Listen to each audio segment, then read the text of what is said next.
we are going to talk about a very interesting topic for especially for newbies, diba? Or if you have been studying or learning about virtual assistants pero wala pa ding client, right? So, posted a question in the group and I asked kung sino sa inyo yung mga newbies or maybe you are new pero wala pang client, or maybe you are a Reva already but you want to learn more, or baka isa ka ng VA but you wanted to switch niche. Madami akong nakita. Actually, 23 voted as a newbie plus no client, and then we have 5 votes for newbie plus client. And then I have 1 vote each for VA plus switching niche, or the other one is Reva but want to learn more. So maganda tong topic na to because I'm going to teach you today how to create an effective resume. Okay, so a resume na talagang ginagamit ko when I'm applying, a resume that I teach my students in our Reva University on how to create para makalan kayo ng mga dream clients niyo. Dream real estate client, if you are into real estate. If you don't know your niche yet, then you can do this thing as well. If you're in the VA world but different industry, you can do this as well. Before we jump into how we do it, let's first define ano ba yung resume. A resume is a powerful document that an employer needs to have before they meet their applicants, because it has all the information that your employer or your client should know about you. So your resume includes your professional summary, your professional experiences, your skills, your technical skills, and all of the things that your client should know about you. That's why your resumes are very much important and crucial as your first step in your application to your client, because ito yung pinakaunang dokumento na isi-send out natin sa mga client natin. Ito yung pinakaunang dokumento na makikita nila that tells something about you. So it's gonna make or break your opportunity with that dream client. It will represent you, it will represent your skills, it will represent if you are the right fit for the role that they are looking for. So that is the importance of a resume. Okay, now we have 3 steps that you need to consider when you are writing your resume. So number 1 is your format and your layout, your header. Okay, dapat sa header pa lang, pakak na, di ba? Magugustuhan na agad ni client na tanggapin ka sa kumpanya nila. And of course, there are several resume sections that we are going to talk about for today's video. Let's dig deep onto the 3 steps na kailangan ninyong i-consider when you are writing a resume, okay? So sabi ko, number 1 is your format and your layout. Now, format and layout is the style and order in which you display information on your resume. Kasi resumes are not just like what you think of putting everything you wanted, but there are actually different kinds of resumes that you can search online and you can use on your applications. Most especially if you are using Canva right now, or most of you know Canva already, di ba? Sino sa inyo nakakaalam kung ano ba yung Canva? Meron na ba dyan? So if you know Canva, type in the comment section, Canva, ganon, diba? So meron tayong iba't ibang format and layout. Some of it are what we call chronological, functional, combination, mini, target, hybrid. Ang dami naman, coach, Diyos ko, diba?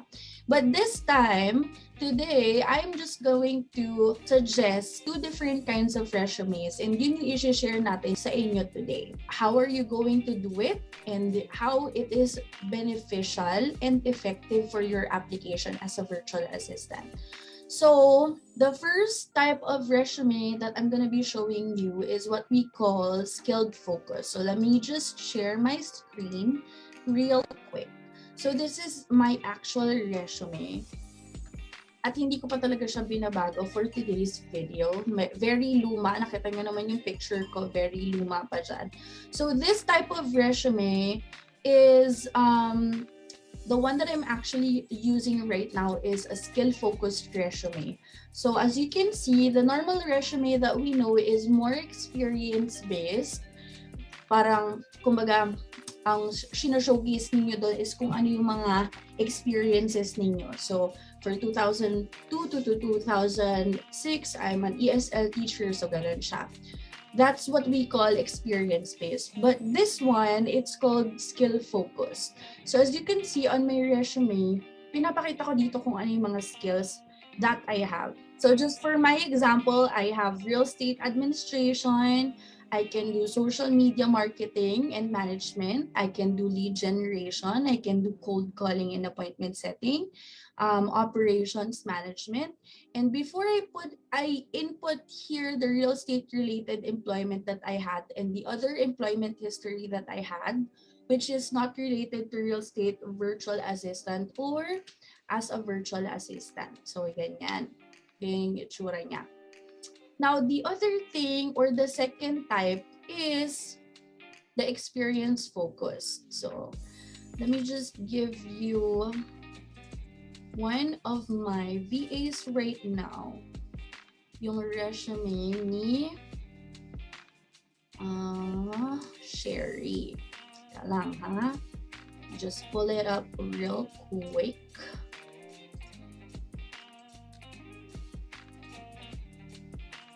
Ayan.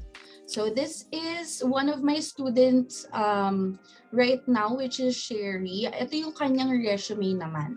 This second type is what we call the experience-focused resume. So dito makikita ninyo that she is more focused on showing work experience as a VA or her previous work experience. Okay?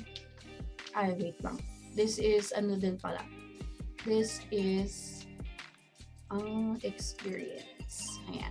So, ito yung experience type naman. So, pinapakita niya dito kung ano yung mga experience niya. This is one of my students as well, Abigail Tolentino, from the current batch that we have. Okay, so, meron siyang dalawang focus. Kapag skill-focused yung resume mo, of course, what you are showcasing is your skills.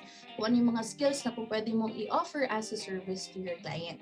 And then the other one is your experience focus naman. So, mas showcase mo kung ano ba yung mga experience mo throughout the years that you have been working. Okay?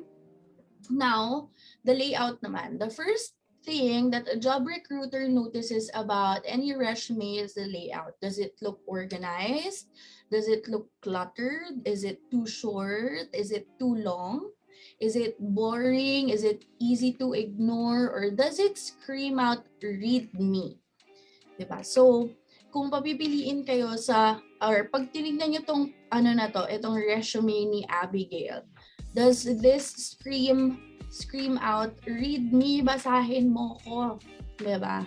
Basahin mo tong resume na to. Does it look organized? Does it look dull? Does it look boring? Diba? So, anong masasabi ninyo sa resume ni Abigail? Okay, now some of the best practices when it comes to your resume layout is, ito yung madalas nating naririnig, it should be 1 page length lang. You should only go for 2 pages if you really believe that it will add significant value kapag binasa ni client. Okay, so I always say that it should be concise. Dapat malaman yung mga resume ninyo. It should have a clear section headings. As you can see, makikita ko dito na this is the main objective. This is the skills. This is the work experience. This is specialized tool that the applicant knows how to use, diba? So, dapat very clear kayo sa mga ganon. Na ample white spaces, especially around the margins. So, dito hindi siya na-practice. But, you should always have margins. Okay, when you are doing your resume. Okay, and then it has to have easy to read font. You don't have to be super arte when you are creating your resumes because what we want is pag nakita ni client right there and then, I know the name, Abigail Tolentino, I know how to read it, hindi siya super fancy. Okay, And you have to pick the size, the right size of your font. So as a rule of thumb, we always go for 11, 12 for normal text. And if you want to have a bigger one, we can go to 14 and 16 for the section titles, okay? And then you always want to save your resume in PDF format. I know in the past we always do Word format, but now when you are applying as a virtual assistant, then you want to make it as a PDF format. Okay? Sino na sa inyo nakapag-try gumawa ng resume? Okay? Or sino yung mga naguguluhan kung ano ba yung dapat kong ilagay? So now, the next thing that we are going to have or we are going to check, of course, is the top part of your resume. So there is some must-have information that needs to be included all the time. Okay? When I say all the time, dapat lagi siyang nandoon. So that is your name.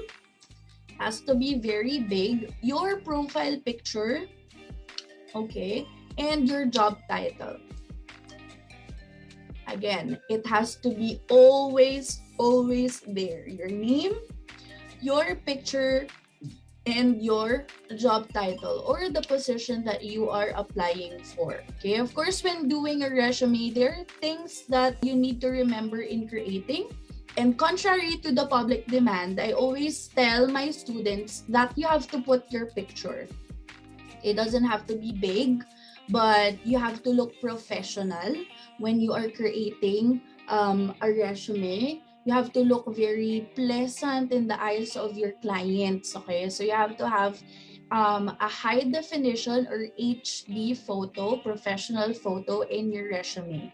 Okay, lagi nang sinasabi ko, kagaya kanina, sabi ko sa inyo, your resume is the very first document that your client will receive from you. So it will show your client an overview of how you are as a person and what are the things that you can offer for his or her business. So if walang professional photo yung mga resume ninyo, there is a high possibility that your client will not entertain your resume in the pool. And you have to remember na madami kayong nag-a-apply. So, kung hindi magsi-stand out yung resume mo or yung document mo among all other applicants, why would I entertain you? Okay? And ito, always have to remember mga Reva babes, Reva peeps, and Reva fam. Okay, wag kayong maglalagay ng selfie sa inyong mga resume. Utang na loob. Wag kayong maglalagay. If you are going to do selfie, which we will do later on in this video, mamaya pag pinakita ko sa inyo kung paano gumawa ng resume. Tapos nagtataka kayo, kasi coach, hindi ko kayang magpa-picture sa Picture City kasi wala pa akong pera. We can do that as long as you have your phone, you have your Canva, kahit free. Gagawa tayo mamaya at pagmumukhain natin siyang pretty at professional. Pwede mo na rin gawin to sa mga cover ninyo, sa mga profile picture ninyo sa Facebook and LinkedIn and all of that stuff. Okay?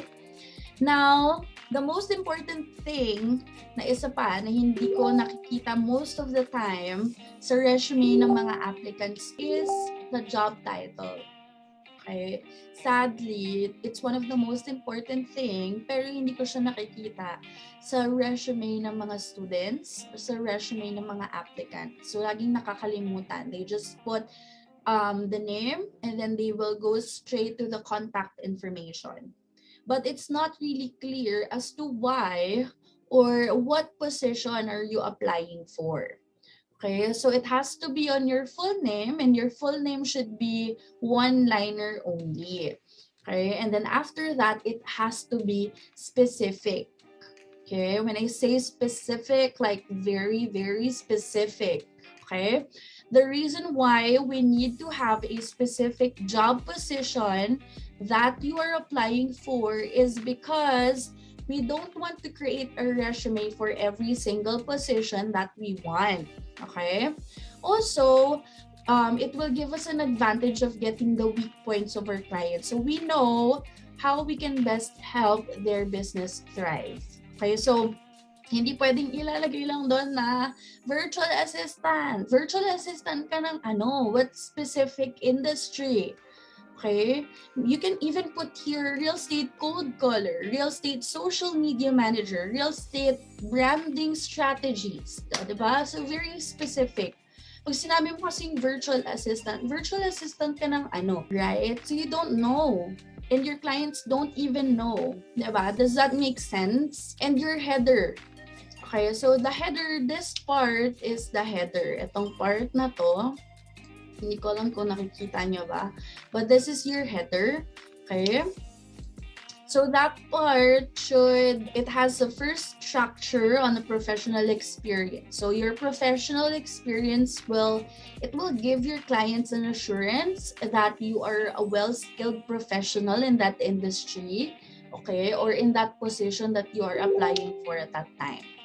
Right now, in this part of the resume, you should be able to fully explain the tasks that you are doing in your previous job na po pwedeng ginagawa din sa current position na pinag-a-applyan mo. Now, I have a secret website that I'm using in creating my professional summary, especially in the bulleted points, yung mga ganito. I know that this is good, diba? But it can be a lot better. So the secret site that I am using, and I don't know if it's a secret anymore because ang dami ko ng student na sinabihan nito, it's Job Hero. So what you can do is you can go to this part, type nyo lang jobhero.com, and then go to this part, find resume. So if you know the position that you are applying for, yun lang yung isa-search mo. So for example, you want social media manager and then type mo lang. Something will pop up there and then you just have to click it. And when you click it, down below, you will have bulleted points that is very professionally made for you.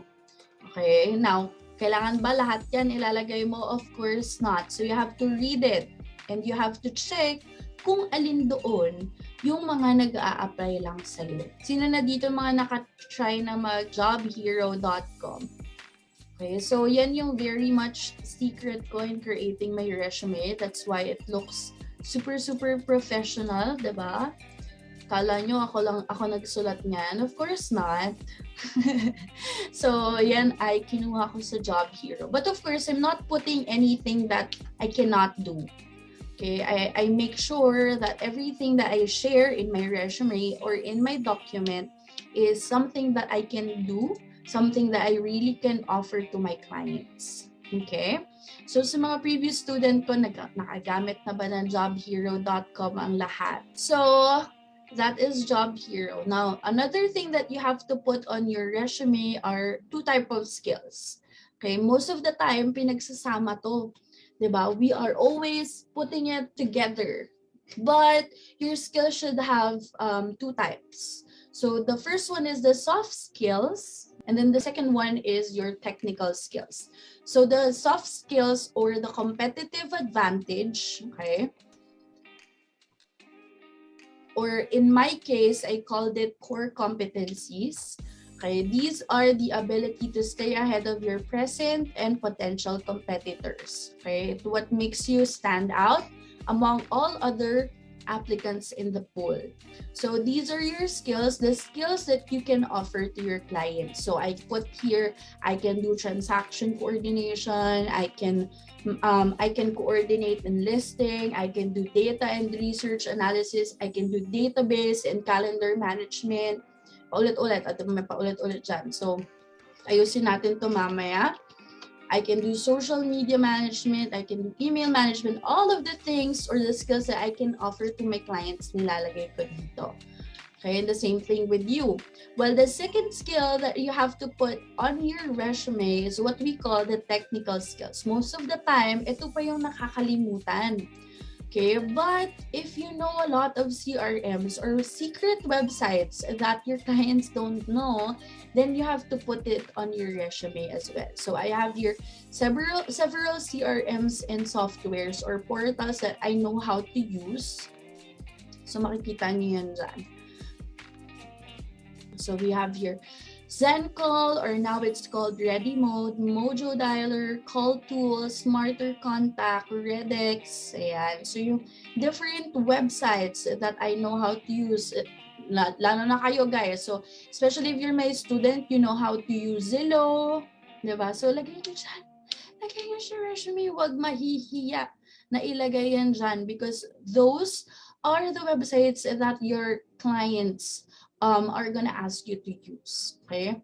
So it is important that you have both of these skills so that you can better explain and showcase to your client why you are the best fit for the role that you are applying for. The next one that we are going to talk about is your education and contact information. So education, oops, that's my, I don't even know if I have my education right here, but let me check. Oh, there you go. So for the education part, okay, you don't have to put your educational summary. Hindi dapat lahat. You just need to put your latest educational attainment. Like most of the time, people are gonna put dito ako nag-elementary, dito ako nag-high school, dito ako nag-college. You don't have to. You just have to put there yung latest. So if hindi nakatapak ng college, that's okay. Put your high school educational attainment. Okay? So huwag mahihiya. Again, the very first thing that you have to be with your client is to be honest. Okay?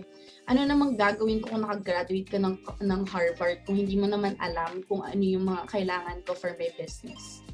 Right? So, huwag mamaliitin yung mga sarili, guys. And there's a lot of VAs who are successful even if they are not a graduate of college. Okay? Now, you can put here the college university that you are in. So I'm a graduate of St. Clair College of Caloocan in Caloocan City. So I put here Philippines, and then I graduated 2016. I put here kung anong degree yung nilagay ko dyan. Okay? And if you're an undergrad, again, you don't need to worry. You can always input the latest educational attainment that you have, and you have to do the same format that I sampled earlier. Okay, so lagay mo dito yung high school or yung school mo ng high school, tapos anong city, and then anong year. Okay, para lang malinaw. Alright, now for the contact information, let's go down. So this is my contact details. You have to put there your home address. Okay. So ito malito. Ang papagawa ko sa inyo is just the city. They don't even know the street number. So you can put here Quezon City, Philippines 1116. If you want to put there NCR, Metro Manila, go for it.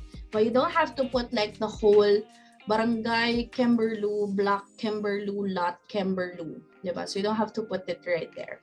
And then you can put here your social media accounts, your email, your phone number, okay? And it has to be the latest one para kung kukontakin ka man ni client, alam nila kung saan ka nila kukontakin. Okay? Having this and completing it correctly makes your client connect with you as well. The other thing that you can put on your resume, of course, is your achievements. Okay, should always be there, and we all know that it's one of the components in the resume. And if you've been a high achiever in your school and you have garnered a lot of certificates all throughout your study to become a freelancer, especially sa mga iba sa inyo na very much hoarder, kung may yung tawag nila, diba? Hoarder ng free courses at madami kayong nakukuhang certificates, those are the things that you can put on your achievement part of the resume. Okay, having this kind of resume makes it looks impressive, and there's a huge possibility of you getting hired because of this. All right, sige, now let's go to how are you gonna create it. So today, for today's video, yan yung ating gagawin. So if you are using Canva for free, you can still see these templates in Canva. Okay, some of it, baka may mga elements lang na hindi kayo magagawa or magagamit. But again, you can still use other elements. So I'm a very pick person, but let's see. Parang bet ko to kahapon pa. So I like this format. It's actually the same thing. Pero bet ko lang yung may ganyan. Okay, so yan yung gagawin natin for today. So if you want to have a one-liner, that's okay. But this style kasi it has 3 lines. So I'll put my name. I'll delete this one. And then I'm a real estate operations manager. That's the one that I want to put there. So, very first thing, dapat nakakaangat-angat ang ating, ayan. You can always adjust it. And then yung color, it really depends on you. But you know, I'm a pink girl, so I'm gonna put the pink there. And then your picture, it has to be always, syempre, kailangan yung, ayan, nakita niyo ba yung mga pinagagawa ko dyan? So we can do that as well on your resume. Hanap lang ako nung pinaka-latest na picture ko na mukha namang decente. Okay. So huwag kayong magpo-post ng selfie picture kasi hindi talaga siya goods. Okay. Yung mga ganitong picture, this is what we call semi-formal. Okay. So halimbawa, gusto ko to pero ayoko nung format sa baba. So mag-create lang ako ng bago. Tapos, ibababa ko to dito. Kunwari lang ito ha. Sige na nga ito para medyo formal-formal naman tayo. So kunwari ito yung gusto kong ilagay. Now, easily in Canva, kung naka-pro kayo, pwede kayong mag-background remover. Tapos, wait nyo lang mga 45 minutes. After 45 minutes, wala na yung background, diba? So, pwede nyo na siyang snipping tool. Tapos, kukunin ko lang yung part na gusto ko. So, kunwari, ito, hanggang ditong part lang yung bet ko. Lalagay ko siya doon. Goods na siya. Ayan. So, diba? Pero kung wala kayong pang Canva Pro, pwede nyo background remover. Tapos, sa labas na to, remove.bg. Click nyo lang yan. And then, wala akong picture na yun. So, kunwari, lagay ko to dito. Download lang natin to real quick.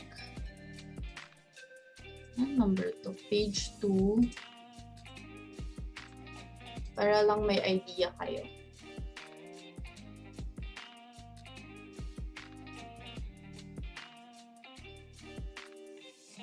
So, drop nyo lang dito yung picture. And then, it's gonna remove the background for you. Ayan. So, pag na-download nyo yan, tapos i-upload nyo ngayon sa Canva since naka-free nga kayo. So, punta tayo doon. Ayan. Remove na yung background niya. Ayan. So, naka-remove na yung background niya for you. Okay. So, wala nang excuse, diba? So, it will look professional even if ano pang picture ninyo. I have another example here of one of my students, si Wendelin. So, example natin si Wendelin. I saw a picture of Wendelin here.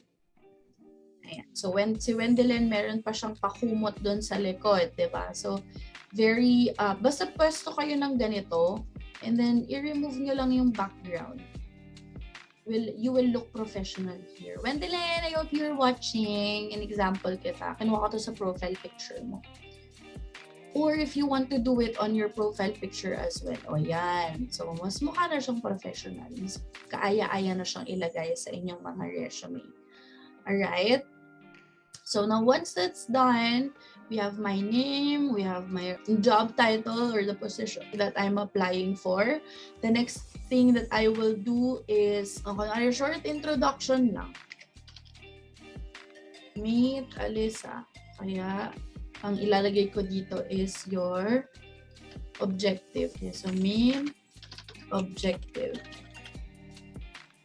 Usually, I get the main objective dun sa Job Hero. So, balik tayo sa Job Hero. Makikita nyo siya dito. So, usually, ayan, social media managers oversee an organization's social media activities. So, kunwari, operations manager kasi yung gusto ko.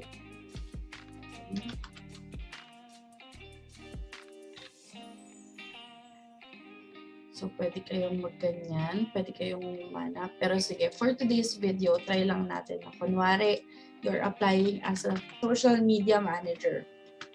Kunwari lang, ha? So, ayan. Now, you can do this. Typical duties listed, yan, ganyan. Or you can put here, driven product marketing manager. Ayan. So, pwede natin gayahin. Driven Real Estate Social Media Manager, Adept at Social Media Growth and Branding with over 3 years of experience. Ganyan. All related roles. Strategic and innovative with a passion of driving brand. O, ganon. Diba? So, nag-ano siya eh. Nagsistick siya doon. Very relatable to the position that you're applying for. With a passion for driving brand awareness and product performance. Brand awareness and product performance. Ganyan. Or, in my case, since it's real estate, service ang ino-offer ng mga clients ko. Okay, eager to fulfill a product marketing manager role to positively contribute. Ayun. Eager to fulfill product service marketing role to positively contribute. Ito very specific to the position that you're applying for. To the, kunwari, yung name ng company is, sino mga nanonood dyan? Tignan nga natin. Let's see kung sino yung mga nanonood sa inyo. To, ayan, oh, Lay Ortanes. Lay Ortanes Real Estate Group.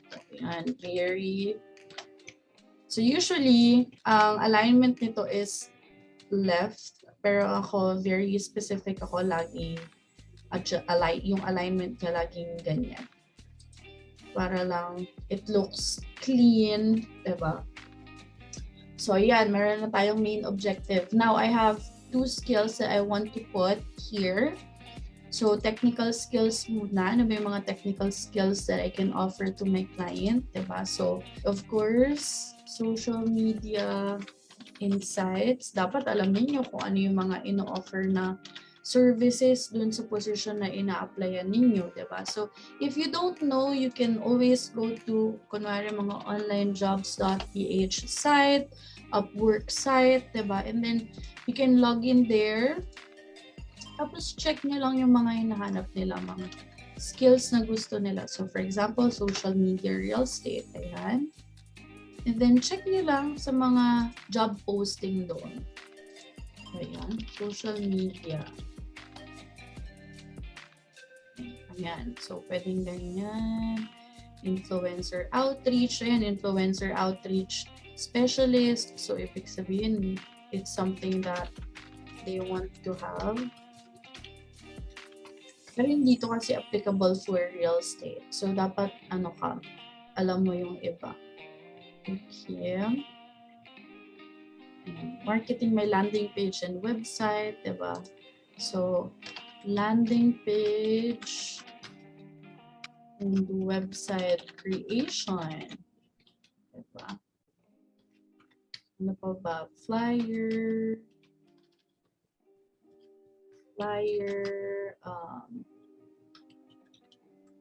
social media post creation,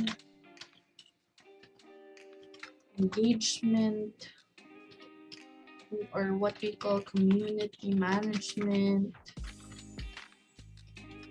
social media insights and analytics.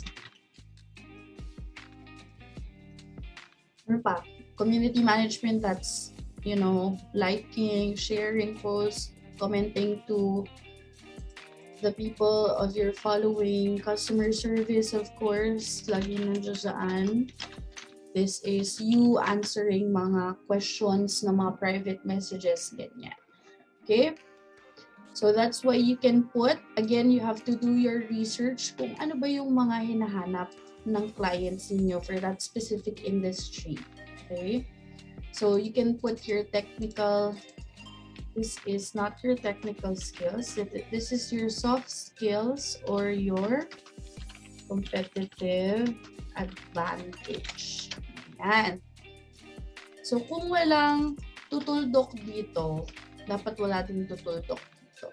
Okay? Alright.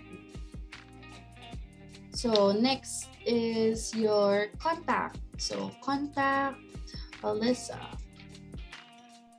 Anong ilalagay ko dito? This should be my phone number. So since ang mga clients natin ay nasa US, +63 and then 921-233-6098. And where do I live? Okay. So you can put here.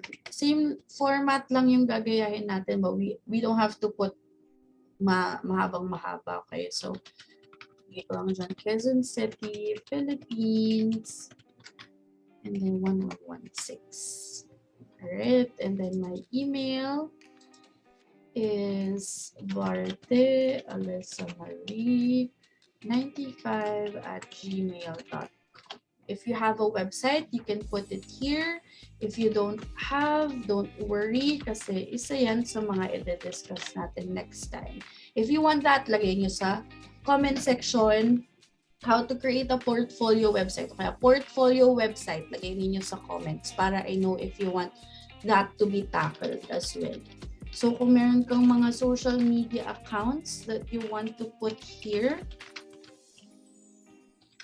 pwede ninyong ilagay din dyan at Coach Isa. So, all my social media channel, pinalitan ko na. So, pwede nila akong ma-search at Coach Isa. Okay? Ayan. Or, the other thing that you can do as well na madalas na ginagawa is they make it clickable. So, pwedeng Facebook logo kung gusto niyo na very specific. So, if you want it to be very specific, so yan, usually ito yung ginagawa ko. Of course, kailangan ka-color pa din. Kasi pag nilagay ko yung blue, hindi na siya tutugma sa color ko.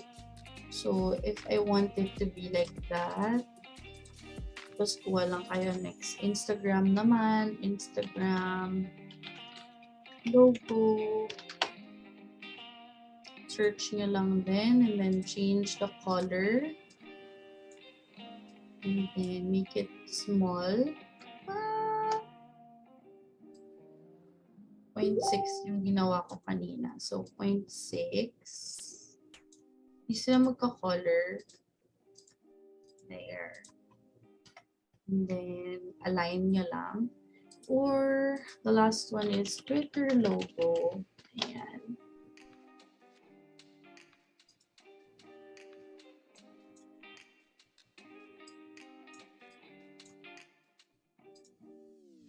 Change the color and then 0.6. And then align niya lang kayo. And then if you want to make it clickable, lalagyan niyo lang siya ng link. So for example, ito, tapos punta kayo sa link, right? And then you have to search your Facebook page. Facebook. And then I'll go to my link. Copy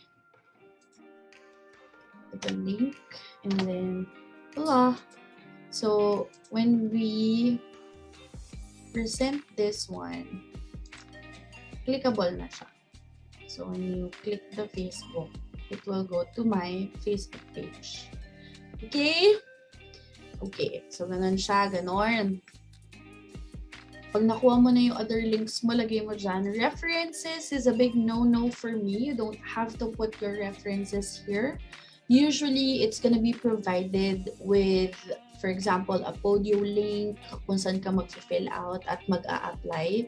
So you don't have to really put it here. So, dito na lang natin ilalagay yung technical skills mo or the CRMs that you know how to use. So, for example, as a social media manager, I know how to use Facebook Business Suite or Meta Business Suite na siya ngayon. I know how to use Instagram Creator Studio. I know how to use TikTok, Twitter Studio. Meron bang ganon? Or if you're not sure, you have to find out first, diba? Later.com, I know how to use. I know how to use Adobe Illustrator, maybe. You know how to use Canva, put it there. So those are the technical skills that you're going to use. Okay. Now, for the academic background, again, you don't have to put high school if you don't have it, diba? So for the college, you will put here St. Clair. Actually, ang mas maganda na ilagay ninyo is yung course. So business management. And then your school here, which is St. Clair College of Caloocan. Class of 2016. If you have awards sa school, good for you. I don't have any. Okay. So ito din kailangan align. Para ma-align nyo lang siya, you have to position and then tidy up. Ayan. So yan yung alignment. Now, I want to add one more thing. So, I want to add portfolio just in case.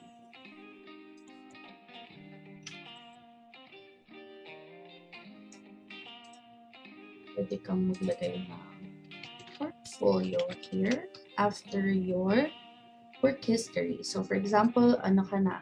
So, work history ka na. So, social media manager and then Michelle Lopez, real estate agent in California. So, kunwari lang. And then I worked with Mitch from January 2020 to December 2021. So, kunwari lang naman.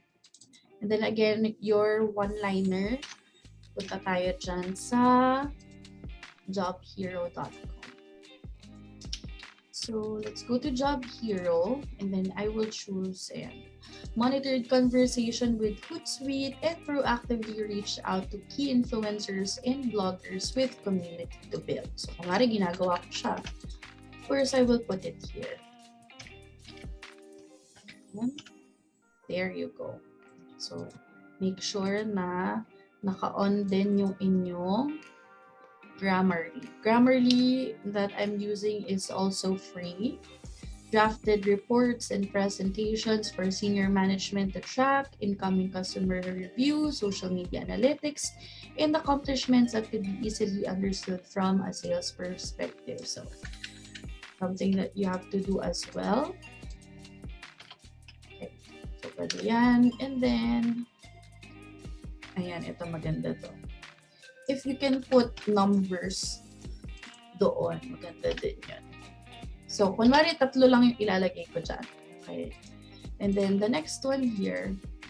So, kunwari dito naman, lagay ko REVAssist Training and Development Center. So I'm an intern here. Oops. So dapat dito laging nasa unahan ninyo is yung recent. Okay. Babalik rin natin siya. Kasi dapat ang nasa unahan ay laging yung recent experience ninyo. So kunwari, after ko kay Michelle, nag-intern ako kay REVAssist. So January 2022 up to present, I'm still an intern with REVAssist. So ano naman yung mga ginagawa ko? Shareable content, an average of 4 times a day to keep followers engaged. So, ginagawa ko din siya. And develop social media brand, business strategy, and solution definition for client products, services, and platforms. So, if tatlo yung nandito ninyo, dapat yung nasa taas, tatlo din. So, para consistent, tatlo din yung gagawin natin dito. Develop pitches, press releases, work with non-profit organization, marketing plans and presentations to present to partners, responsible for final proofs of all customer-facing and presentation. Direct responsible for composing, designed all brand documents. Ayan, so pwede to. So since tatlo-tatlo na siya, ayan. That's good already. Alright? Okay, now my portfolio. So I want to showcase kung gaano ako ka-fit for the role by inputting here some of the works that I did for my client. Okay, for both my social media intern. So group lang natin siya para mamaya pag inayos natin yung alignment, magkaka-group sila. Okay, so for example, kay Michelle Lopez, kunwari, I was featured, yun kasi yung isa sa ano ko eh. Kunwari, meron kayong ganito. Ito. Still have the link. So, ayan. Minsan pinapakita ko lang kung ano ba yung, ayan, yung mga social media channels or platforms ng aking mga client na hinandle. So, pwedeng ganon. Real estate agent. Tapos, lalagay mo lang doon is grow social media following and engagement for up to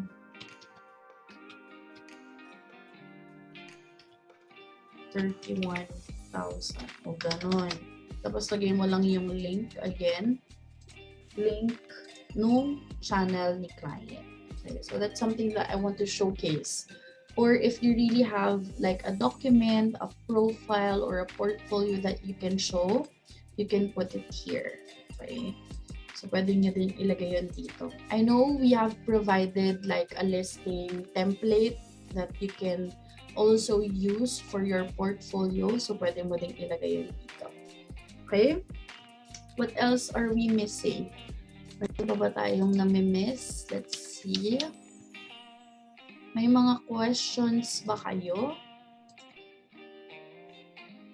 Questions, achievements, education. We put everything na. Nandito na lahat. So that's how you create an effective resume for your client. So again, just to wrap it up, you have to have the 3 important part of your resume which are your name, your full legal name, your job position, which is very specific kung anong industry at ano yung service that you are providing to your client. And of course, you have to have a clear and high definition profile picture. It has to be professional. So wala na kayong kawala ngayon. If you think makakawala pa kayo na coach, wala akong pambayad sa picture city. So pwede na kayong mag-picture dyan sa inyong mga tahanan and you can remove the background just to make it look more professional. And then the next thing that you have to have is your main objective. Okay, it's basically you saying ano ba yung kaya kong i-offer to your company. By the way, you have to make sure that you are not using first word pronoun, I think, I don't know, pero yung mga I, my, me, yun, you have to remove yun. I am a social media manager, yun, no yun, no yun, sa mga ganun, okay? And then you have to have your work experience, and then your educational background. It has to be your latest educational attainment. Alright, your contact information should also be 100% accurate. Okay, hindi mo kailangan ilagay yung buong barangay address. Okay, so kailangan very specific lang. Kung if you're from Metro Manila, then put there your city, the country of course, and then your zip code. And then your portfolio if you have any, and your work experience. And that's it. That's your effective resume. So it has to be, it doesn't have to look like, you know, the color doesn't have to be all neon to catch attention. Okay, pero you don't want din naman na dull yung color para hindi naman boring sa mata ni client. So if you watch this until the very end, I would highly suggest na mag-comment kayo ng screenshot or JPEG, PNG format ng mga resume ninyo. Maglalagay kami ng field sa ating group wherein you can put it there, and then I will check it, I will review it, or I will give some tips on ano pa yung mga pwede ninyong i-improve. Okay, so gusto niyo ba yon?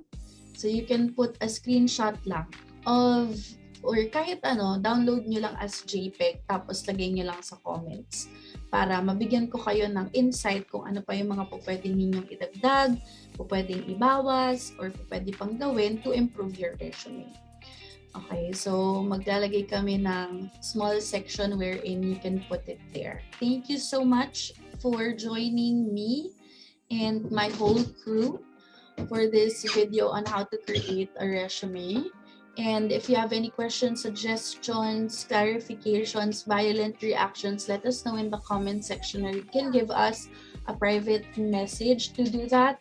Also, you can follow us on all our social media channel, Facebook, Instagram, TikTok, all at REVAssist. Sign up sa masterclass sa 29 at mag-enroll na kayo because malapit na graduation ng current batch. So we are opening 20 slots again for the May batch. Okay, so if you want to upscale and become a REVAssist student, send us a message. Alright, yun lang. Thank you everybody for joining and have a great Monday.